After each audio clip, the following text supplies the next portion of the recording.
गौरनीताय गौर गौर गौर गौर गौरनीताय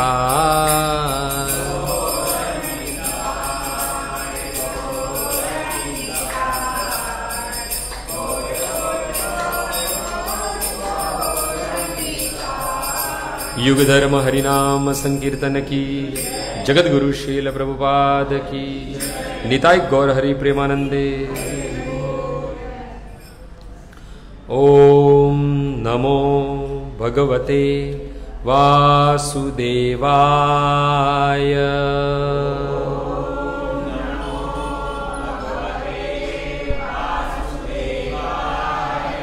ओम नमो भगवते वासुदेवाय।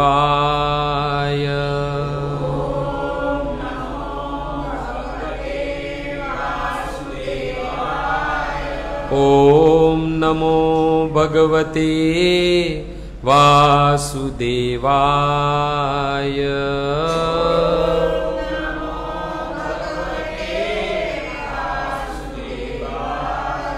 नारायणं नमस्कृत्यं नरं चैव नरोत्तमं देवीं सरस्वतीं व्यासं ततो जयमुदीरये। नष्टप्रायेषु अभद्रेषु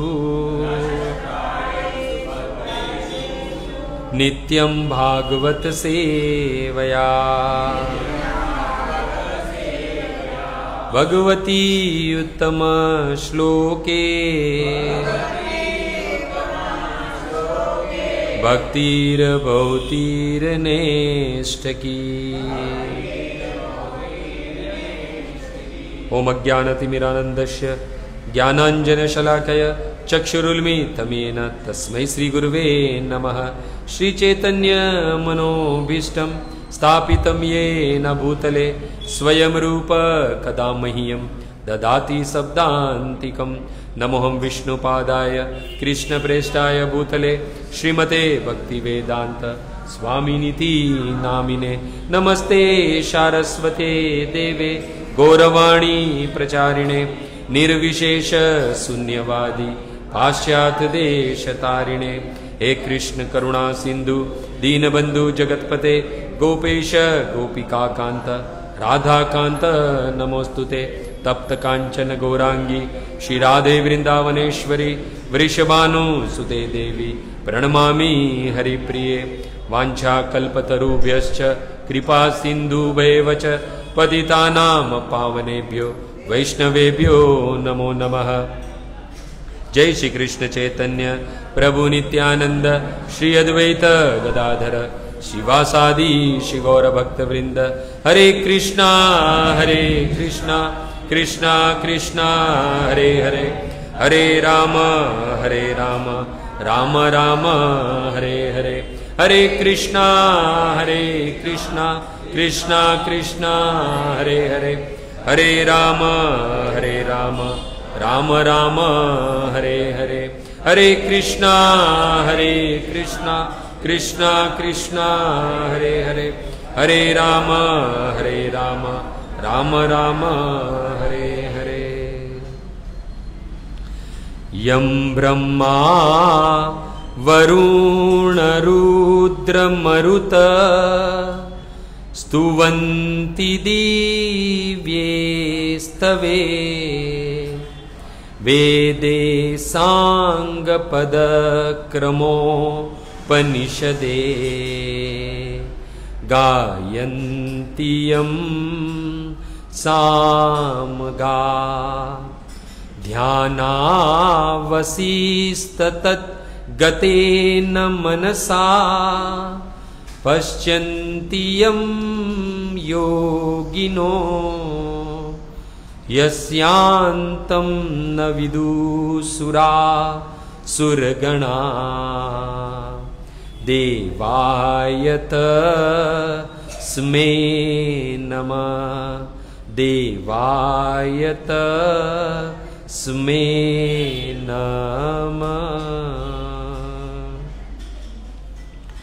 मखेश्वरी क्रियेश्वरी स्वधेश्वरी शुरेश्वरी त्रिवेद भारतीश्वरी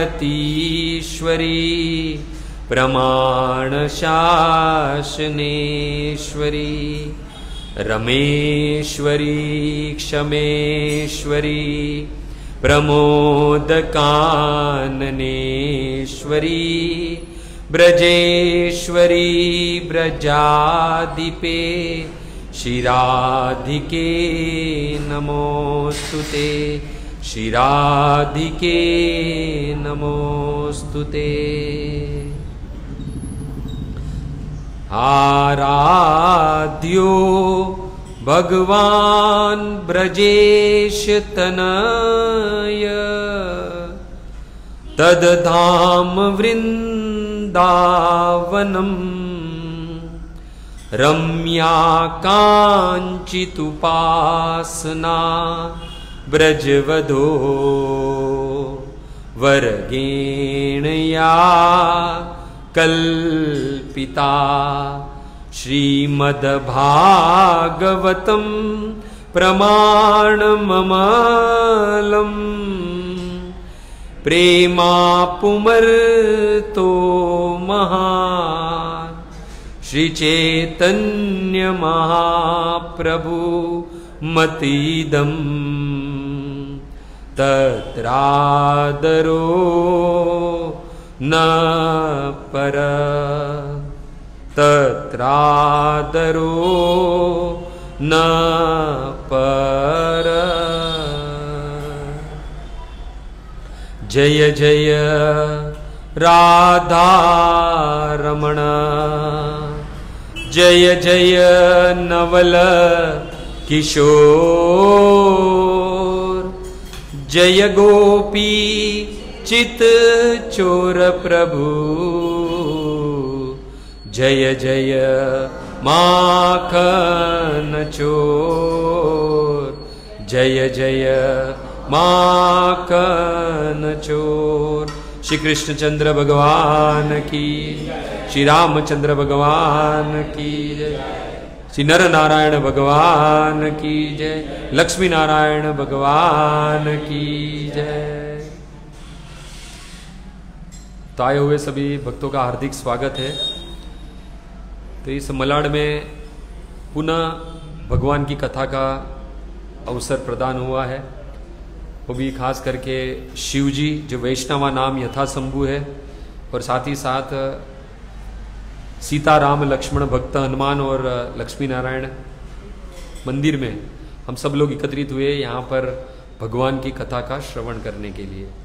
तो आज का विषय है तव कथा अमृतम। भगवान की कथा ही सुनने आए तो भगवान की कथा की महिमा क्या है वो हमें सुननी चाहिए। तो भगवान की सबसे परम भक्तियां ऐसा माना गया है गोपियां है। ऐसा देखा जाए तो सारे वेद शास्त्र उपनिषद ये सबका सार यदि है तो वो है श्रीमद् भागवत। श्रीमद् भागवत का सार है दसम स्कंद, दसम स्कंद का सार है रास पंचाध्याय, और रास पंचाध्याय का सार है गोपी गीत। और सारे 19 श्लोक का जो गोपी गीत है वो गोपी गीत का सार है, गोपी गीत का 9वां श्लोक। तो गोपी गीत में 9वां श्लोक जो इस सारे गोपी गीत का सार है उसमें भगवान की कथा की महिमा गाती है। तो गोपियां कहती है तव कथामृतम तप्त जीवनम कविभिरीदितम कल्मषापहम श्रवणमंगलम श्रीमदाततं भुवि गृह्णन्ति ये भूरिदार्जना भुवि गृह्णन्ति ये भूरिदार्जना। तो गोपियां ये गोपी गीत में 9वें श्लोक में भगवान की कथा की महिमा बता रही है। गोपियां कहती है कि हे कृष्ण आपकी कथा है वो अमृत के समान है। तब कथा अमृतम, आपकी जो कथा है वो अमृत के समान है। और तप्त दग्ध जीवन जो यह है, तीन तापों से जो मनुष्य जो दुख और कष्ट भोगता है, ऐसे ही ये आपकी जो कथा है वो अमृत के समान है, ये तप्त दग्ध जीवन में।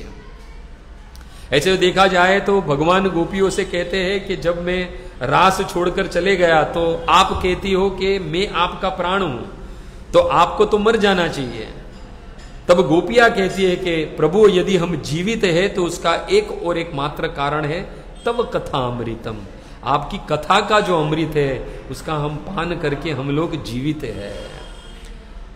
तो भक्तों, ये जो भगवान की कथा जो है वो अमृत के समान है, तप्त दग्ध भौतिक तापों से मुक्त कराने वाली है और साथ ही साथ जन्म जरा मृत्यु व्याधि के कष्ट को भी दूर करने वाली है और भगवान का शाश्वत धाम प्रदान करने वाली है। तो ये दुर्लभ कथा है वो बड़ी ही सुलभता से हमें प्राप्त हुई है। प्रथम तो मैं धन्यवाद करूंगा इस नर नारायण टेम्पल के जो प्रशासन है उनको, और साथ ही साथ हमारे बारोट प्रभु को, जिनके कारण ये जो दुर्लभ कथा है वो बड़ी सुलभता से हमें यहां पर मलाड क्षेत्र में प्राप्त हुई है। तो देखा जाए तो हम ज्यादातर क्या सोचते हैं कि यदि हम हमारे कोई स्वजन या हम में से कोई भी यदि अगर मर जाता है तो हम उसके आगे उसकी छवि लगाते, उस पे हार लगा के और आगे क्या लिखते हैं, स्वर्गवासी। तो भक्तों, देखा जाए तो स्वर्गवासी लिखने से उसकी जन्म जरा मृत्यु व्याधि चक्कर खत्म नहीं होते हैं, क्योंकि भगवान भगवत गीता में कहते हैं क्षीणे पुण्य मृत्यु लोके विशंति, जैसे ही हमारे पुण्य का क्षीण होगा पुनः हमें मां के गर्भ में 9 महीने तक मल और मूत्र के बीच में रहना पड़ेगा। इन संसार में वास्तविक दुख है, जन्म लेना ही वो दुख है। और हम क्या समझते हैं कि हम मर जाएंगे, हमारे आगे स्वर्गवासी लिखेंगे, हम स्वर्ग को प्राप्त होंगे तो हमारे सारे दुख है वो कम हो जाएंगे। देखा जाए तो देवता की योनि जो स्वर्ग है वो भोग की योनि है। यहां पर पुण्य करोगे उसका फल भोगने के लिए तुम्हें स्वर्ग की प्राप्ति होगी, पर जैसे ही वो पुण्य क्षीण हो गए तो पुनः इस धरती लोक पर, पुनः इस मृत्यु लोक पर भेजा जाएगा। तो ये नहीं समझना है कि देवता लोग सुखी है। भागवत में पंचम स्कंद में देवता अपने दुख व्यक्त करते हुए कहते हैं, देवता कहते हैं कि न यत्र नारायण पाद पंकज और स्मृति प्रमुष्ट अतिशय इंद्रिय उत्सवात। ये जो भोगों में हमारी इंद्रिया पड़ी है, इसके लिए हमें हमारी जो स्मृति है उसमें भगवान के चरण का ध्यान नहीं लगता है। और साथ ही साथ न यत्र वैकुंठ कथा सुधा पगा, यहां पर भगवान की कथा भी नहीं है। यानी आप समझ रहे हो, यहां से अगर हम मर गए और स्वर्गवासी लिखा होगे तो आपको यह कथा स्वर्ग में भी नहीं मिलने वाली है। नरक में तो जाओगे तो पता है क्या होता है, पर यदि अच्छे पुण्य करके स्वर्ग में भी जाओगे तो स्वर्ग में भी ये कथा जो है वो उपलब्ध नहीं है। तो ये दुर्लभ कथा जो है वो हमें इस पृथ्वी पर, इस धरातल पे बड़ी ही सरलता से प्राप्त हो जाती है, क्योंकि स्वर्ग में भी ये भगवान की जो कथा रूपी विशुद्ध गंगा है वो प्रवाहित नहीं होती है। इसलिए हम बड़े भाग्यवान हैं कि हमें मनुष्य जीवन मिला है। इसलिए भगवान राम के वचन है, बड़े भाग मानुष तन पावा, सुर दुर्लभ सब ग्रंथ ही गावा। साधन धाम मोक्ष कर द्वारा, यही साधन है जो हमें भगवत धाम तक लेकर जाएगा, मुक्ति मोक्ष को प्राप्त करवाएगा। ये बड़े ही सुंदर वातावरण में हम बैठे हैं, हमारा मन लगना ही चाहिए। कुछ लोग क्या समझते हैं, बड़ी बड़ी भीड़ होगी वहीं भाषण देना चाहिए, वहीं प्रवचन देना चाहिए। नहीं, आज बताओ, आज यहां पर यदि हम कथा कर भी रहे हैं, हम श्रवण भी कर रहे हैं, तो हमारे साथ श्रवण कौन कर रहा है? वैष्णव नाम यथा शंभु, साक्षात शिव जी, साक्षात भगवान के परम भक्त हनुमान जी यहां पर भगवान की कथा का श्रवण कर रहे हैं। और स्वयं भगवान लक्ष्मी नारायण एवं राम लक्ष्मण सीता भी यहां पर कथा का श्रवण कर रहे हैं। क्योंकि भगवान, जब नारद जी ने भगवान से पूछा कि आप कहां रहते हो, तो भगवान ने क्या कहा, ना हम वसामी वैकुंठ ना योगी नाम हृदयेषु। हे नारद, मैं ना तो किसी योगियों के यहां रहता हूं, ना ही मैं अपने धाम वैकुंठ में रहता हूं। तो नारद ने पूछा कि भगवान आप रहते कहां हो? तो भगवान कहते हैं, यत्र गायन्ति मद भक्ता तत्र तिष्ठामि नारद, जहां मेरे मेरे भक्त मेरे कथा मेरी नाम का कीर्तन करते हैं, तत्र तिष्ठामि नारद में वहां पर ही प्रकट हो जाता हूं। तो आज हम सबका सौभाग्य है कि परम पवित्र स्थान इस लक्ष्मी नारायण मंदिर में हमें भगवान की कथा श्रवण करने को मिल रहा है। तो यह समझ लेना है कि मरने के बाद स्वर्गवासी नहीं लगाना है। और सुद गोस्वामी 88,000 ऋषियों को कहते हैं नैमिषारण्य में कि भगवान की जो कथा है वो शोक मोह और भय को दूर करने वाली है। इस संसार में सबसे बड़ा भय क्या है? मृत्यु का भय है। मोह किसे होता है? इस संसार में भौतिक वस्तुओं से, भौतिक संबंधों से, भौतिक जगत से हमें आसक्ति होती है, मोह हो जाता है। तो दुख कब होता है? जब जिस वस्तु पर हमारी आसक्ति है, मोह है, यदि वो हमें प्राप्त न हो तो क्या होता है? शोक और दुख होता है। और भय किस बात का है? चलो जिस वस्तु पर आसक्ति है वो वस्तु हमें प्राप्ति भी हो जाए तो भय रहता है कि कहीं वो छीन न जाए, कोई ले न जाए।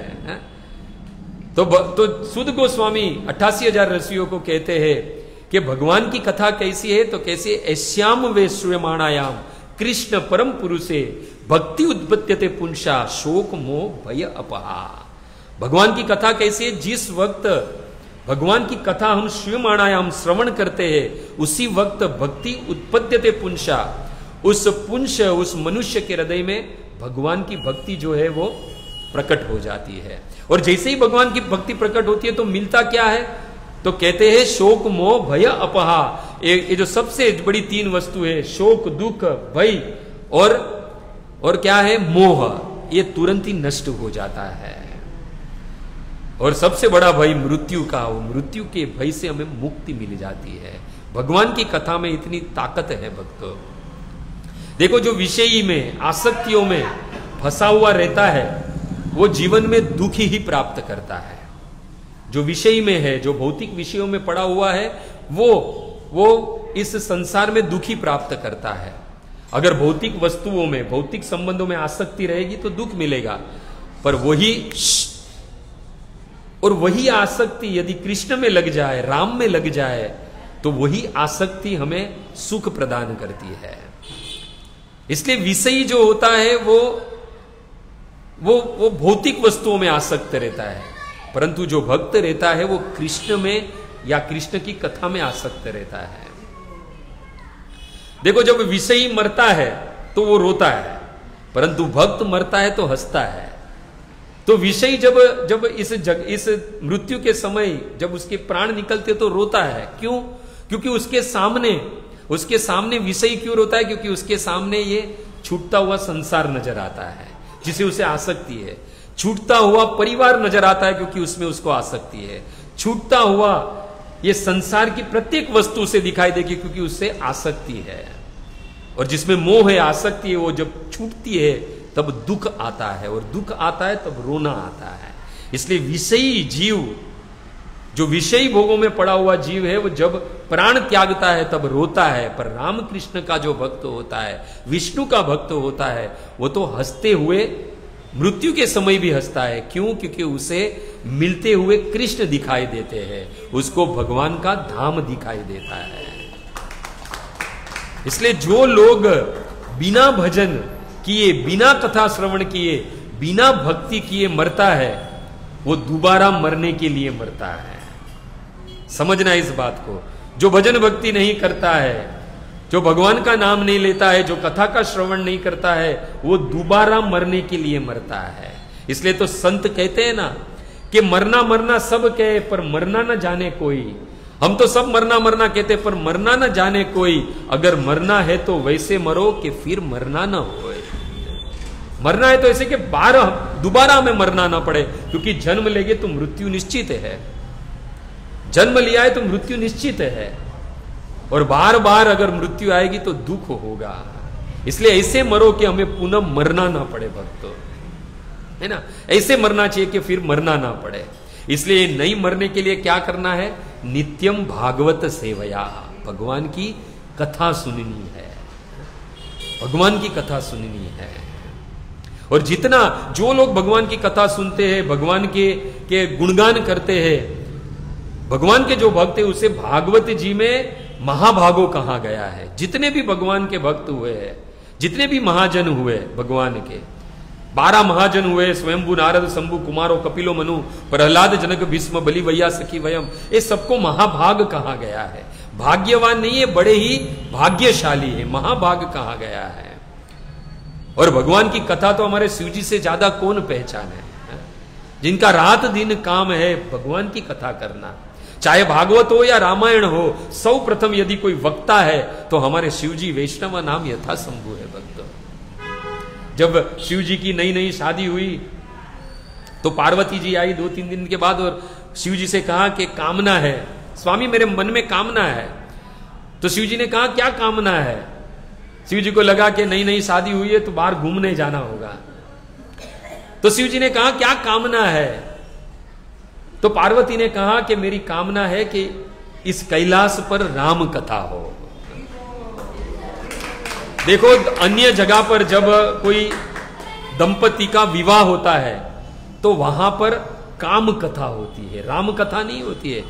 पर धन्य है ये पार्वती, तुरंत ही जब शिव जी को ये कामना प्रकट हुई पार्वती जी की और शिव जी से कहा कि मैं राम कथा सुनना चाहता हूं, शिव जी नाचने लगे। शिव जी ने कहा धन्य धन्य गिरिराज कुमारी, तुम समान नहीं कोई उपकारी, पूछे हूं रघुपति कथा प्रसंगा, सकल लोक पावन ही गंगा। कहा कि धन्य है हे गिरजा, हे हिमालय की पुत्री, धन्य है कि आज तुमने क्या कामना की? राम कथा सुनने की कामना की है। वास्तविक जीवन में यदि कोई कामना हो तो कामना होनी चाहिए भगवत कथा सुनने की। इसलिए तो गोपियां कहती है ना कि इस संसार में सबसे बड़ा दानी अगर कोई है तो जो भगवान की कथा देता है वो है। और वही तव कथा अमृतम का हम लोग श्रवण करने बैठे हैं।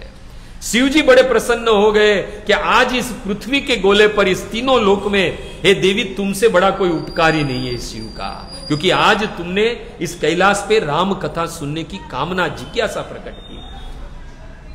शिव जी नाचने लगे, कैलाश पे धुंध भी बजने लगी, चारों ओर कथा का माहौल हुआ, पंडाल सजे और शिव जी को उस वक्त समाधि लग गई भक्तों। और समाधि में शिव जी ने गाया मंगल भवन अमंगल हारी, द्रबहु सुदशरथ अजीर बिहारी। भगवान की कथा कैसी है? अमंगलों को हरने वाली और मंगल प्रदान करने वाली है। जीवन में यदि मंगल चाहते हो तो भक्तों और कुछ नहीं, हमें भगवान की कथा सुननी चाहिए। हरि बोल, हरि बोल। तू केने ત્યાં એને લોકો આવે છે તો એને એક જણ ઉભા રહી જાવ ને ત્યાં।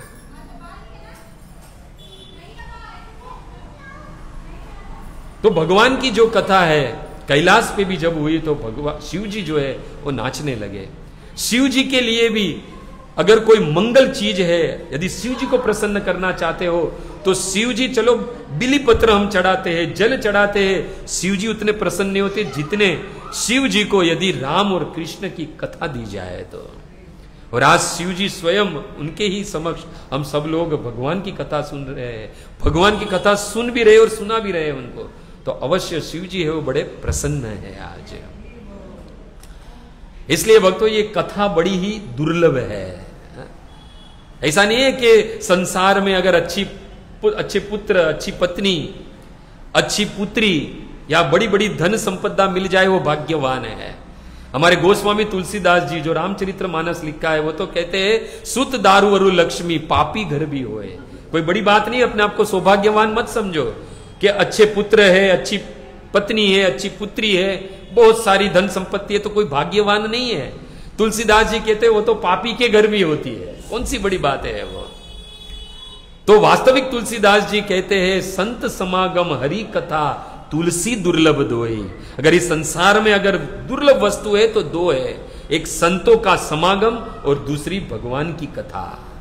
इससे दुर्लभ कोई चीज नहीं है इस संसार में। इसलिए धन संपत्ति, अच्छी पत्नी, अच्छे सुंदर पुत्र, सुंदर पत्नी, सुंदर पुत्री, धन संपत्ति सब कुछ मिल जाए तो वो भाग्यवान नहीं है। भाग्यवान तो वो है जो जिसे संत समागम मिले और हरि कथा मिले। तो आज हम सब लोग भाग्यवान है क्योंकि आज हमें हरि की कथा मिल रही है ना। तो भक्तों, जो भगवान की कथा जो है वो हमारे हृदय में दिव्य प्रेमा भक्ति उत्पन्न करती है। हमारे शरीर, हमारे हृदय में रहे हुए काम, क्रोध, लोभ, मोह, मद, मात्सर्य को धो डालती है, नष्ट कर देती है।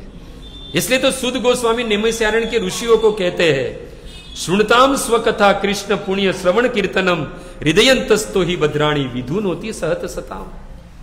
जब हम भगवान की कथा सुनते हैं तो हमारे हृदय में रहे हुए काम, क्रोध, लोभ, मोह, मद, मात्सर्य रूपी जो मेल है उसको स्वयं विधुन होती सहत सताम, स्वयं भगवान कर्ण के माध्यम से कथा जाती है, हृदय में प्रवेश करती है। कथा जब श्रवण करते हैं तो भगवान भी जो है वो कर्ण के माध्यम से हृदय में प्रवेश करते हैं। और हृदय में करते क्या है तो कहते हैं विधुन होती कल्मश, जितने भी कल्मश है हमारे हृदय में, काम, क्रोध, लोभ, मोह, मद, मात्सर्य, भगवान अपने हाथों से साफ करते हैं। भगवान अपने हाथों से साफ करते हैं। इसलिए जब कथा सुनते हैं तो हमारा हृदय है वो शुद्ध हो जाता है। काम, क्रोध, लोभ, मोह, मद, मात्सर्य से क्या होता है, मुक्त हो जाता है और हृदय है वो द्रवित होने लगता है। और जब हृदय शुद्ध होता है ना, तब भगवान की कथा सुनते हैं ना तो आंखों से अश्रु की धारा बहती है। कृष्ण के प्रति प्रेम उत्पन्न होता है, विरह की अग्नि उत्पन्न होती है जब कथा सुनते हैं। तो नैन गलद अश्रुधारया वंदनम गदगद रुदिया गिरा पुल के निचितम वपु कदा तब नाम गृहणे भविष्यति। चैतन्य महाप्रभु कहते हैं कि भगवान की कथा सुनो, भगवान का नाम लो, तब आंखों में से अश्रु की धारा तो बहनी ही चाहिए, कैसे भी करके। अरे ये रोना जो है वो हम ही नहीं रोते हैं। जीवन में, हमारे जीवन में कभी दुख आता है तो हम रोते हैं, भगवान से प्रार्थना करते हैं। पर जिसका हम नित्य कथा सुनते हैं, जिसकी हम नित्य पूजा करते हैं, नित्य सेवा करते हैं, जब हमारे जीवन में दुख आता है ना तो सबसे पहला उस दुख का अनुभव है वो ईश्वर को होता है, हमें तो बाद में होता है। हम जितने रोते हैं उससे कई ज्यादा, कई गुना जो है वो इस जगत का एकमात्र ईश्वर, जगदीश्वर, इस जगत का एकमात्र नाथ जगन्नाथ रोता है भक्तों। इसलिए भक्ति में केवल भक्ति नहीं रोता है, भक्त के साथ साथ भगवान भी रोते हैं भक्तों। रामायण का ही प्रसंग कहूं तो भगवान राम अपनी भक्ति, अपनी प्रियसी सीता के लिए रोते हैं। इसलिए तो उस दंडकारण्य वन में कहते हैं ना, हे खग, हे मृग, हे मधुकर श्रेणी, तुम देखी सीता मृग नहीं। किस किस को, उस झाड़ को, उस पत्ते को, उस झरने को, वह सबको पूछते हैं कि आपने मेरी सीता देखी है। भगवान रोते अपने भक्त के लिए भक्तों। नहीं तो द्वारिका में 56 भोग, वो भी सोने की थाली में 16,108 रानी परोसती है, फिर भी मेरे कृष्ण के आंख में आंसू निकलते हैं, क्योंकि उनकी जो मां है यशोदा, जो कासानी थाड़ी मां जो इन्हें जो मक्खन देती है, वो मक्खन की याद आती है उसको। ये है कृष्ण का प्रेम। इसलिए हम रोते हैं नहीं, हमसे ज्यादा कई गुना तो हमारा ईश्वर रोता है।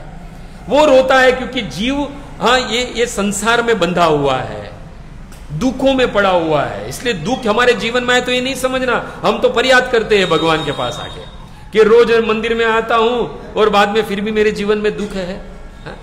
अरे हमारे जीवन में दुख है तो दुख का अनुभव हमें है, पर पहले तो उसे होता है। रात दिन वही गोपियों के लिए, राधा के लिए हमारे कृष्ण है, वो रात रात भर तक रोते रहते हैं। उनके वीरों में अश्रु की धारा बहती रहती है।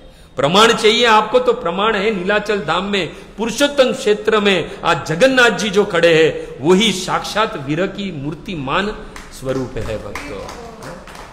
अरे और क्या कहूं, कर्दम मुनि ने जब भगवान का तप किया, भक्ति गई, भगवान प्रसन्न हुए, अपने भक्त की इस भक्ति को देखकर भगवान के आंख में से अश्रु की धारा बहने लगी। और वही आज जो बिंदु सरोवर है वही भगवान की अश्रु के कारण बना हुआ बिंदु सरोवर है भक्तों। इसलिए हम रोते उससे कई ज्यादा जो है वो भगवान रोते हैं भक्तों। और भगवान के लिए रोना है ना, वो तो कल्याणकारी है। इस जगत की वस्तुओं के लिए रोओगे तो सिर्फ दुख ही मिलेगा, परंतु भगवान के लिए रोओगे तो कल्याण का कारण बन जाएगा। इसलिए तो सुखदेव गोस्वामी परीक्षित महाराज से कहते हैं कि गोपियों का रोना कैसा था, रुरुदु सुस्वरम राजन, उनका रोना भी सुर में था। क्यों? क्योंकि कृष्ण दर्शन लालसा, वो कृष्ण के लिए रो रहे थे। इसलिए जीवन में अगर भगवान के लिए रोओगे तो कल्याण का कारण बन जाएगा भक्तों। हम जाते हैं गंगा में स्नान करते हैं, हमारे पापों का नाश हो जाता है अवश्य। मां गंगा में इतना सामर्थ्य है क्योंकि भगवान के चरणों को स्पर्श कर निकला हुआ वो जल है, कारण समुद्र का। इसलिए वो मां गंगा में इतनी पवित्रता है कि हमारे सारे पाप है वो नष्ट कर देते हैं। परंतु क्या है, स्नान करने के बाद जब तक हरिद्वार में रहते हैं तब तक तो बहुत कुछ अच्छे अच्छे विचार होते हैं, पर जैसे मुंबई की ओर धीरे धीरे आते हैं तो वहां तो संकल्प लिया रहता है कि मैं अभी सिगरेट नहीं पीऊंगा, पर जैसे ही बॉम्बे नजदीक आने लगता है तो वापिस सिगरेट पीना शुरू हो जाता है।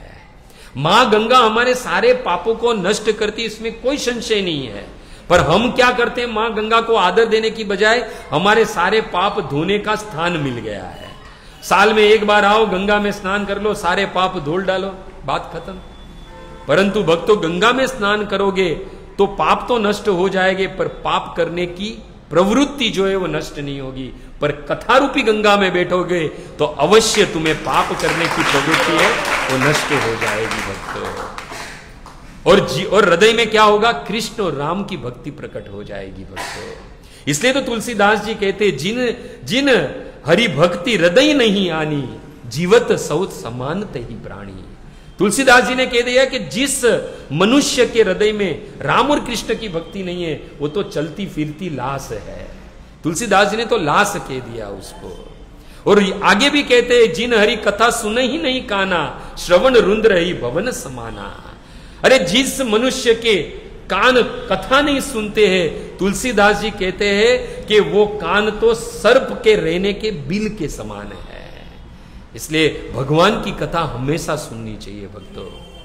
और भक्तों, भगवान की कथा दो फल देती है, एक संसार का अनुभव और दूसरा परमात्मा ईश्वर की अनुभूति।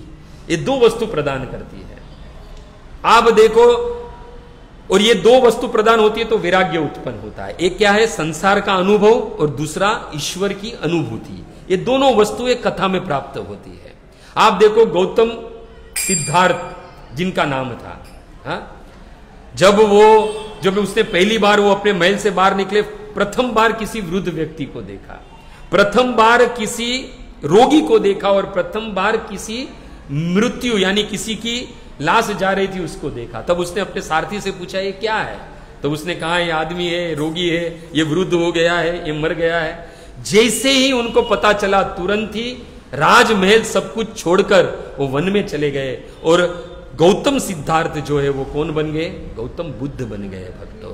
क्योंकि संसार का अनुभव हो गया उनको। और दूसरी ओर बात करें तो मीरा को भक्तों, जिसको ईश्वर की परमात्मा की अनुभूति हो गई। जैसे अनुभूति हुई तो मेवाड़ के राजघराने को छोड़ के मीराबाई जंगल की ओर, वृंदावन की ओर चली गई भक्तों। मेरे तो गिरधर गोपाल दूसरा न कोई, एक ही। तो ये जो वैराग्य उत्पन्न करना है तो कथा में तो आना ही पड़ेगा। और हर मंगलवार को अभी यहां पर कथा होने वाली है। भगवान के प्रति यदि हृदय में भक्ति उत्पन्न करनी है, प्रेम उत्पन्न करना है, तो कथा तो श्रवण करनी ही पड़ेगी भक्तों। हम तो क्या है, कभी कभी मिष्टान भी कोई देते हैं ना, तो मिष्टान भी रोते होते खाते हैं। क्यों? क्योंकि डायबिटीज है ना। भगवान का प्रसाद अगर मिष्टान भी मिल जाए तो हम क्या कहते हैं कि भाई वो तो हम मिष्टान नहीं खा सकते, रोना आता है मिष्टान को देखते। तो हम लोग मिष्टान भी रोते हुए खाते हैं, रोते रोते खाते हैं। पर धन्य है वो मीरा जिसे परमात्मा की अनुभूति हो गई। हंसते हंसते विष भी पी लिया उसने विष भी पी लिया हंसते हंसते भक्तों। इसलिए भक्तों, यदि कथा में आओगे तो वैराग्य उत्पन्न होगा। वैराग्य भक्तों, कथा में आओगे तो श्रद्धा उत्पन्न होगी। क्या उत्पन्न होगी? श्रद्धा। क्योंकि बिना श्रद्धा जो है वो भक्ति नहीं होगी। तुलसीदास जी कहते, बिनु श्रद्धा हरि भक्ति नहीं हो सकती है। बिना श्रद्धा के द्रवयु न राम द्रवीभूत नहीं होगे, अगर श्रद्धा नहीं होगी तो। परंतु कथा में आओगे तो श्रद्धा होगी। और श्रद्धा कैसी होगी? वो प्रहलाद जैसी होगी। उस स्तंभ में से प्रहलाद की श्रद्धा ने भगवान को प्रकट कर दिया भक्तों। वही श्रद्धा ने सबरी की श्रद्धा ने राम को विवश कर दिया उसकी कुटिया तक आने के लिए। ये श्रद्धा प्राप्त करनी है तो कथा में ही हो सकती है भक्तों। वही श्रद्धा के बल पर ध्रुव ने 6 महीने में भगवान को प्रकट कर दिया। वही श्रद्धा से मीरा ने विष पिया, वो विष है वो अमृत बन गया मीरा के लिए। और वही श्रद्धा से जब द्रौपदी ने भगवान को पुकारा तो वसन रूप भय श्याम, वस्त्र के रूप में भगवान ने द्रौपदी की लाज बचाई भक्तों। वही श्रद्धा से हरिदास ने पुकारा तो 22 बाजारों में उनको पीटा गया, फिर भी मुस्कुराते हुए भगवान के नाम को लेते रहे भक्तों। और वही श्रद्धा गोपाल भट्ट गोस्वामी, हमारे छठ गोस्वामियों में से एक स्वामी को हुई तो सालीग्राम है वो राधा रमण के रूप में प्रकट हो गए भक्तों। और वही श्रद्धा हमें कहां मिलेगी भक्तों?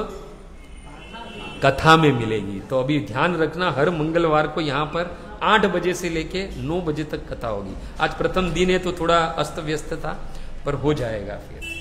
तो कहने का मतलब है कि जो कथा है वो हमें वैराग्य प्रदान करती है। कथा जो है वो हमें क्या प्रदान करती है? शोक मोह भय से हमें मुक्त करती है। कथा है वो भगवान के प्रति श्रद्धा जागृत करती है। और दूसरी, कथा में आओगे तो नित्य भगवान का स्मरण रहेगा। ध्यान रखना है बात। कथा में आओगे तो नित्य भगवान का स्मरण रहेगा, क्योंकि इस संसार में क्या है? भागवत कहता है पदम पदम विपदम, पद पद पे विपदा है। पद पदम पदम विपदा, वास्तविक देखा जाए तो पग पग पर विपदा है। पर हम विपदा किसको समझते हैं?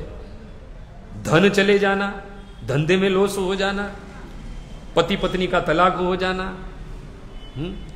दरिद्रता, ये सब विपदा है? नहीं। वास्तविक विपदा क्या है हम समझते ही नहीं है। विपदो नेव, जिसे हम विपदा समझ रहे हो विपदा है ही नहीं। और संपदो नेव संपदम, जिसे हम संपत्ति समझ रहे हो संपत्ति नहीं है। तो वास्तविक विपत्ता क्या है? विपत्ता क्या है? विपत्ति क्या है? संपदा क्या है? तो भागवत कहता है विपद विस्मरण विष्णु।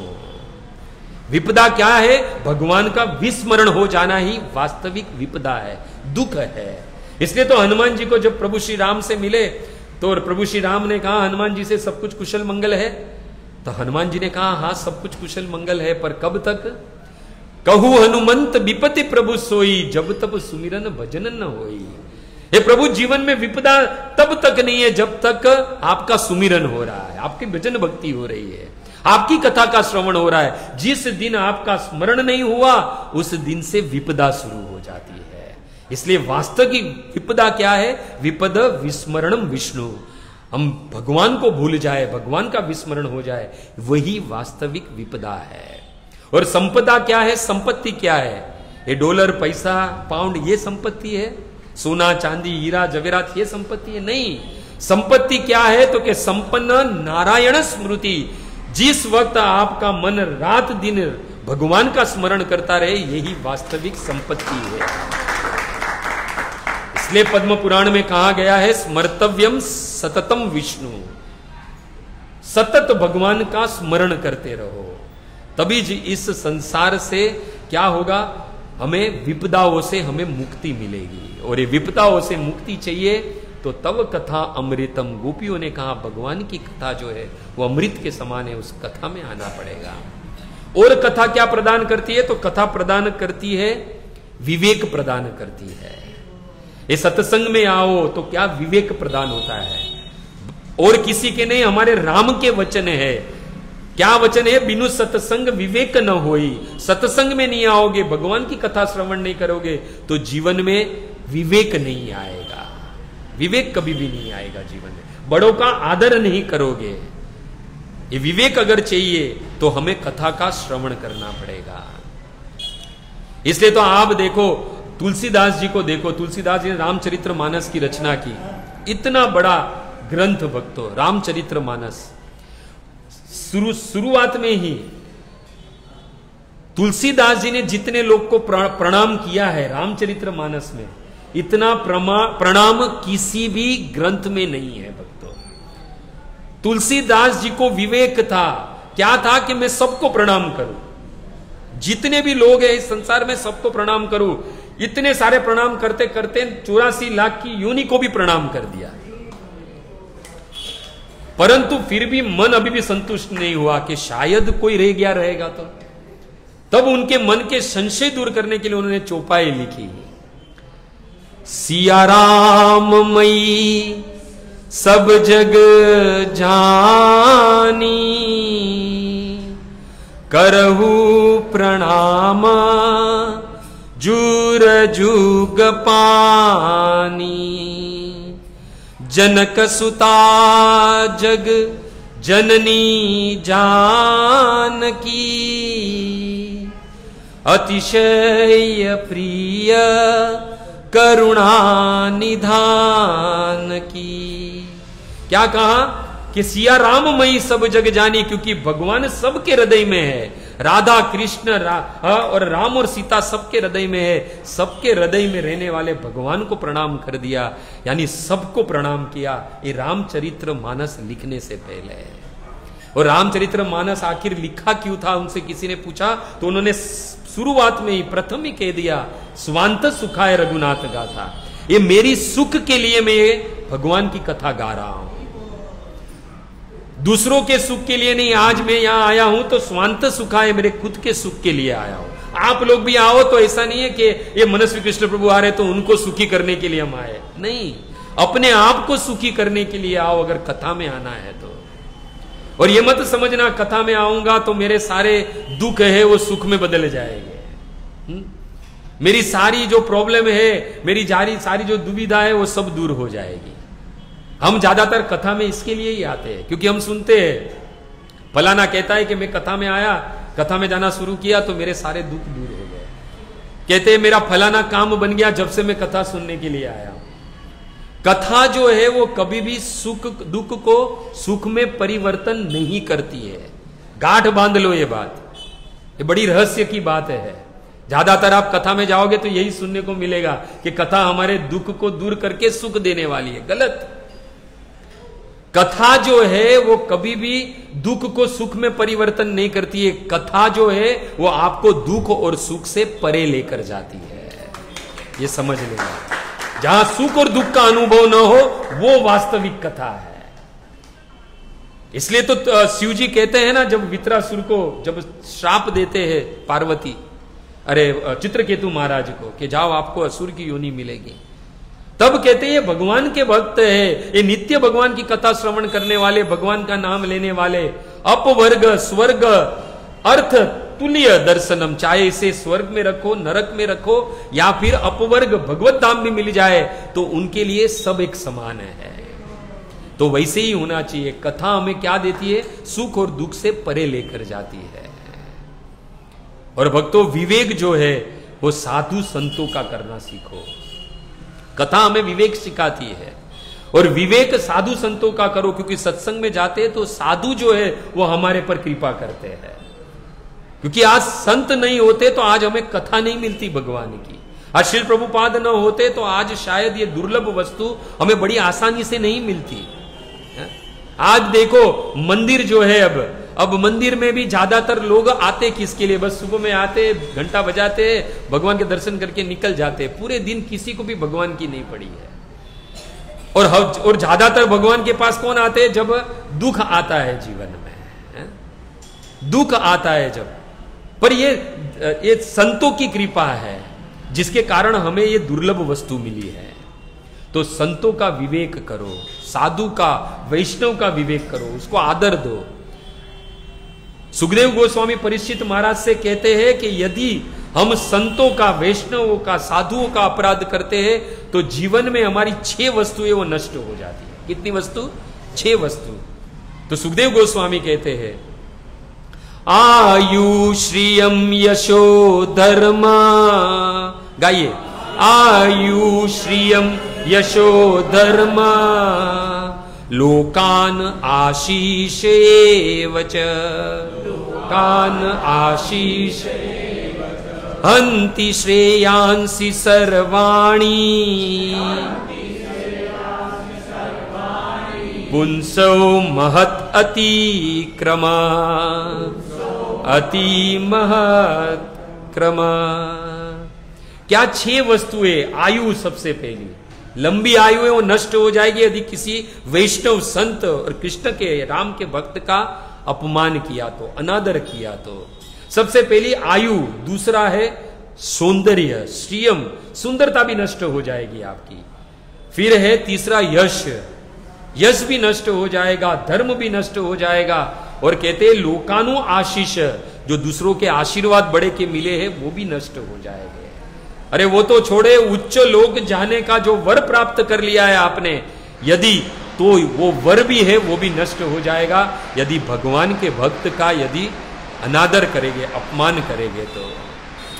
और ये सारी वस्तुएं जो है हमें संत से कैसे व्यवहार करना है, वैष्णव से कैसे व्यवहार करना है, ये हमें वास्तविक कथा सिखाती है हमें। इसलिए कथा हमें विवेक प्रदान करती है। दूसरा, हमारे जीवन में बड़ा ही संशय रहता है, उस संशय को भी दूर करने वाली भगवान की कथा है। इसलिए तो शिवजी पार्वती से कहते हैं, राम कथा सुंदर कर ताली, संशय बिगह उड़ावनारी। देखा जाए तो राम कथा सुंदर कर ताली है, हाथों से ताली जैसी बजाने वाली राम कथा है, जो हमारे संदेह रूपी, संशय रूपी पक्षी को उड़ाने वाली है। हम यदि ताली बजाए तो कैसे पक्षी उड़ जाते हैं, वैसे भगवान राम की, कृष्ण की कथा जो है वो हमारे जीवन के संशयों को, संदेहों को दूर करने वाली है। और शिवजी तो कहते हैं कि राम कथा कली विपट कुलहारी। ये राम कथा कैसी है? राम कथा जो है वो एक कली का जो वृक्ष है, जो दुखों का वृक्ष है, कष्टों का वृक्ष है, उसको काटने वाली कुल्हाड़ी है। तो सादर सुनी गिरिजा कुमारी, हे पार्वती, हे गिरिजा, इसे आदर सहित सुनना चाहिए। इसलिए जब कभी भी कथा में आए तो हमें आदर सहित कथा सुननी है, नहीं कि इधर उधर की बातें करनी है। कथा में ज्यादा फोकस करना है, ध्यान से श्रवण करनी चाहिए कथा। इसलिए तुलसीदास जी तो बहुत कुछ कहते हैं इस कथा के बारे में। कहते हैं कि जो लोग के पाप बहुत ज्यादा है ना, वो कथा में बैठ नहीं सकते हैं। आज यदि आप सब लोग यहां पर बैठे हैं, अपना कोई ना कोई काम छोड़कर आए हैं, है ना, कोई ना कोई काम छोड़कर यहां पर आए हैं, तो अवश्य आपके जीवन में पाप कम है, इसके लिए यहां बैठे हैं। यदि पाप ज्यादा होगा वो आदमी कथा में बैठ ही नहीं सकता है। तुलसीदास जी कहते हैं, तुलसी पूरब पाप से हरि चर्चा न सुहाय, जैसे ज्वर के जोर से भूख विदा हो जाए। जैसे बुखार आता है तो भूख चली जाती है, वैसे जिसके जीवन में ज्यादा पाप होता है उसे हरि कथा बिल्कुल पसंद नहीं आती है। वो आता भी है तो थोड़ी देर के बाद चला जाता है। वास्तविक जब कथा सुनने आए तो भगवान का होकर आइए, क्योंकि जब हम भगवान के होकर आते हैं, जब कथा में बैठते हैं, तो स्वाभाविक हमारा मन है वो कथा में लग जाता है। और उस 1 घंटे 1.5 घंटे तक हम सारी भौतिक चिंता जो है वो हम लोग भूल जाते हैं, क्योंकि भगवान की कथा ही ऐसी है। संशय उड़ावनारी, संशय को, चिंता को हरने वाली है, वो भगवान की कथा है। इसलिए जितना हो सके उतना भगवान की कथा सुनो। अंतिम बात कहूंगा, भगवान की जो कथा है वो भौतिक आसक्तियों से मुक्ति दिलाती है। यानी भौतिक आसक्ति जो हमारी रहती है उसको हमें हमारी मिटा देती है। जैसे कि हमारी कोई कामना है, हम मंदिर में भी आते हैं तो कामना लेकर ही आते हैं। भगवान के पास क्या चाहिए? धन, अच्छी पत्नी, अच्छे पुत्र, हाँ, बड़ा फ्लैट, ये सब कुछ चाहिए। पर तुलसीदास जी कहते हैं, चहोना सुगति सुमति संपत्ति कचो, रिद्धि सिद्धि विपुल बढ़ाई, हेतु रहित अनुराग राम पद, बड़े अनुदीन अधिकाई। अगर मांगना ही है भगवान से तो ये बंगला, गाड़ी, मोटर, रिद्धि सिद्धि, ये सब कुछ, अच्छी बुद्धि, यहां तक कुछ नहीं मांगना है। ये तुलसीदास जी कहते हैं। तुलसीदास जी कहते हैं मांगना ही है तो क्या मांगना है? हेतु रहित अनुराग राम पद, हे राम, हे कृष्ण, हेतु रहित, बिना कामना रहित आपके चरणों में, आपके पद कमलों में हमारी रति मति लगे, भक्तों, अनुराग लगे। और वो अनुराग भी कैसा हो? दिन प्रतिदिन बढ़े। तो हमें क्या मांगना है ये भी हमारे शास्त्र, संत, वैष्णव हमें बताते हैं भक्तों। चैतन्य महाप्रभु कहते हैं, ना न धनम न जन्म न सुंदरी कविताम वाम जगदीश कामिये, मम जन्मनि जन्मरि ईश्वरे भवताद भक्ति अहित्यु की त्वयि। वास्तविक जो है वो भगवान से जब हम मिलने जाए तो ये छोटी तुच्छ वस्तुएं मत मांगिए। अगर जो सच्चा भगवान का भक्त है वो तो मंदिर में आके और कुछ न मांगकर भगवान को, ठाकुर जी को ही मांग लेता है। तो बड़ा ही अवसर हमें प्राप्त हुआ है यहाँ पर भगवान की कथा सुनने का। तो भगवान की कथा तो हमने सुना कि कथा से क्या लाभ होता है, पर भगवान की कथा आखिर है क्या? तो भगवान की कथा में 4 वस्तुएं होती है। कितनी? 4 वस्तुएं हैं। भगवान का नाम, भगवान का रूप, भगवान का गुण और भगवान की लीला। ये 4 वस्तु जहां पर होती है उसे भगवान की कथा कहते हैं। तो आने वाले जो दिन है उससे हम शुरू करेंगे। सबसे पहले भगवान के नाम की महिमा। कथा की तो फल आज हमने जान लिया, और आप सब लोग यहाँ पर कथा श्रवण करने के लिए आए, तो अगली बार आए तो अपने परिवारजन, मित्रजन को भी लेकर आइए। जितना हो सके हमने सुना कि किस प्रकार कथा क्या लाभ है यदि हम कथा श्रवण करते हैं तो अगली बार हम कथा में जो भगवान की नाम, रूप, गुण और लीला, ये 4 वस्तुएं उसके बारे में एक एक करके क्रमश सुनेंगे। तो खूब खूब धन्यवाद भक्तों, आपका समय थोड़ा कम है पर अगली बार समय लेकर हम शुरुआत करेंगे। तो खूब खूब धन्यवाद आप सभी का कि आप अपना कीमती समय लेकर यहाँ पर आए और हम सब लोग ने मिलकर आज ये परम पवित्र स्थान लक्ष्मी नारायण मंदिर में भगवान के शुद्ध भक्त वैष्णवा नाम यथा शंभु शिव जी तथा हनुमान जी के सामने हमने भगवान की कथा का श्रवण किया।